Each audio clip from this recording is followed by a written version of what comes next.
সহজ প্রশ্ন সূত্র যে কি, কেন, কিভাবে, আমরা কি সংস্কার চাই, কেন চাই, কিভাবে চাই। আমার কাছে মনে হয়েছে খুব সহজ জবাব হলো আমাদের 53 বছরের অভিজ্ঞতা।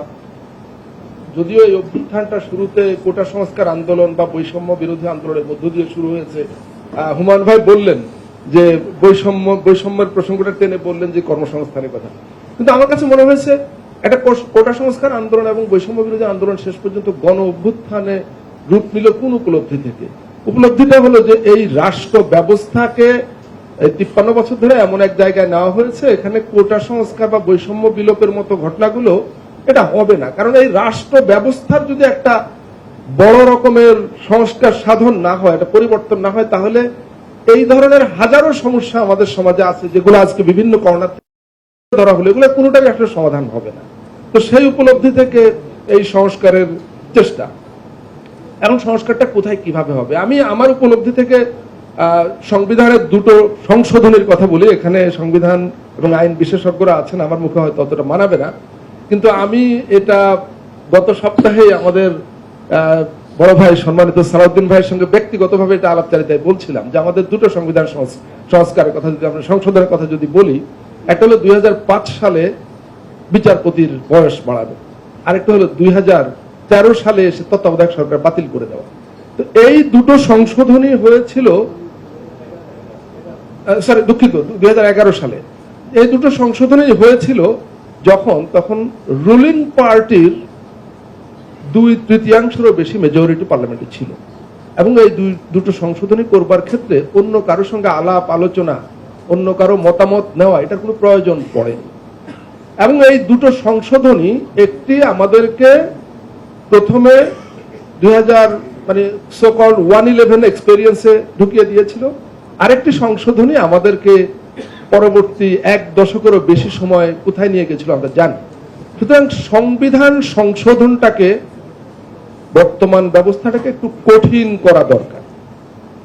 এই কঠিন করার উপলব্ধি থেকে দুটো সংস্কার কমিশন, একটা হলো সংবিধান সংস্কার কমিশন, আরেকটা হলো নির্বাচন ব্যবস্থা সংস্কার কমিশন, তারা পার্লামেন্টে একটা আপার হাউস বা দ্বিকক্ষ বিশিষ্ট পার্লামেন্ট সেখানে গঠন করে একটা আপার হাউসের প্রস্তাব করেছে, যেখানে আপার হাউসের মূল রোলটা থাকবে সংবিধান সংশোধনের ক্ষেত্রে অনেক বেশি প্রতিনিধিত্বের প্রয়োজনীয়তাটাকে নিশ্চিত করা।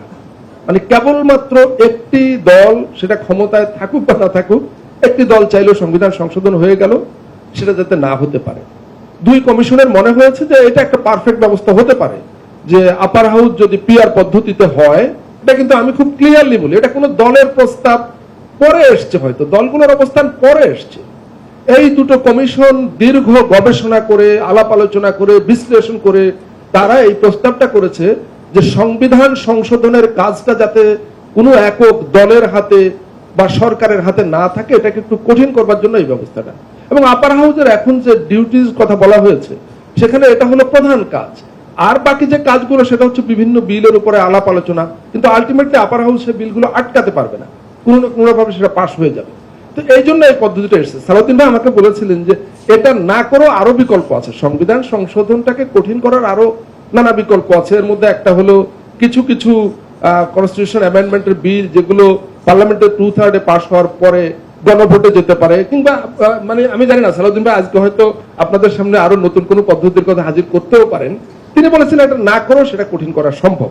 আমরা দেখি, অপেক্ষায় থাকি তার সালাউদ্দিন ভাইয়ের কাছ থেকে এই ব্যাপারে কোনো কিছু আসে কিনা নতুন। আমরা এখন কোথায় স্ট্রাগল করছি, যে দুটো সত্যের কথা বললাম, যে আমরা দুটো সত্য, এটা বলে শেষ করব, যদিও সময় একদম শেষের দিকে। প্রাণ কফি ক্যান্ডি, কররা কফির কঠিন স্বাদে হাইকে বলো বাই। প্রাণ কফি ক্যান্ডি, হাইকে বলো বাই। গত 6 মাস ধরে ব্যাপক আলাপ আলোচনার মধ্য দিয়ে মোটা দাগে 84টা বিষয়ে সকল রাজনৈতিক দল একমত হয়েছে। কথাটা পুরোপুরি সত্য না, 75টার ব্যাপারে একমত হয়েছে, 9টার ব্যাপারে প্রায় একমত হয়েছে, কারো কারো নোট অফ ডিসেন্ট সহ। জাতীয় ঐকমত্য কমিশন যে জুলাই জাতীয় সনদ চূড়ান্ত করেছে, সেখানে 85টা সুপারিশ বা প্রস্তাব আছে।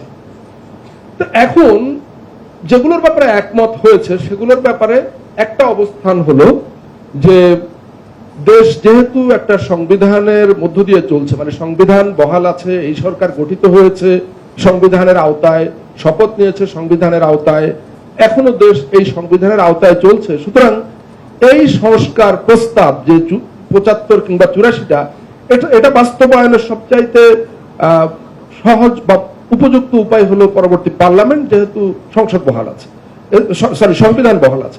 সংবিধান বহাল অবস্থায় বিকল্প কোনো পথে যাওয়ার তো সুযোগ নাই। তো এই যুক্তিটা একদিকে আছে। অন্যদিকে যুক্তিটা হলো যে এখন যে সংস্কার প্রচেষ্টা, এটা হলো জুলাই অভ্যুত্থানের অবিচ্ছেদ্য অংশ, এবং এই সংস্কার সাধন সম্পন্ন করার মধ্য দিয়ে জুলাই অভ্যুত্থান পরিপূর্ণতা পাবে।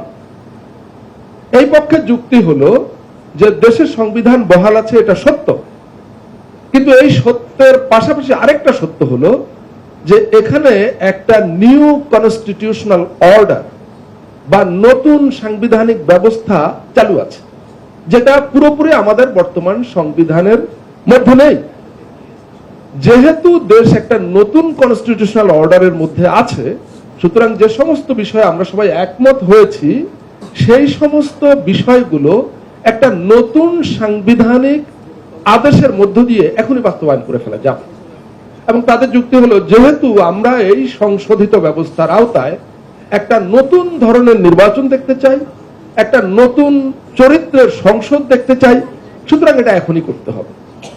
আপাত দৃষ্টিতে এই দুটো দাবি তো সত্য, মিথ্যা তো না, মানে সহজে খারিজ করে দেওয়া যাবে না। আমি আসলে এই দুটো সত্যের কথাই শুরুতে বলেছিলাম, যে এই দুটো সত্যের মাঝখানে জাতীয় ঐকমত্য কমিশন, সরকার এবং আমরা সবাই এখন স্ট্রাগল করছি। এখন সেই কাঙ্ক্ষিত সোনার হরিণ, তৃতীয় বা বিকল্প সত্যিটা কিভাবে খুঁজে পাওয়া যাবে।